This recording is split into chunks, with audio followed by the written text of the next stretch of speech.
सर्दी जुखाम खांसी और बंद नाक जैसी समस्याओं का इलाज आप अपने घर के ऊपर कर सकते हैं इन 5 आसान तरीकों को अपनाकर। नंबर 1, तुलसी की चाय। तुलसी के पत्तों को सुखाकर इन्हें चाय या काढ़े के रूप में यूज करें।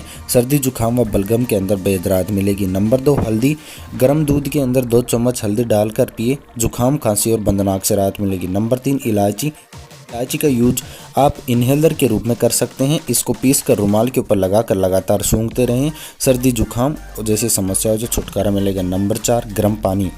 गर्म पानी वेट कंट्रोल करने से लेकर जुखाम जैसी समस्याओं से भी बचाता है, साथ ही गले में खराश से भी राहत देगा। गर्म पानी के अंदर नमक डालकर गरारे करें। नंबर 5 है मेथी। इन्हें पानी के अंदर उबाल कर पिए, यह संक्रामक बीमारियों से बचाएगा। तो ऐसी और अधिक वीडियोस के लिए चैनल को सब्सक्राइब जरूर कर लीजिएगा।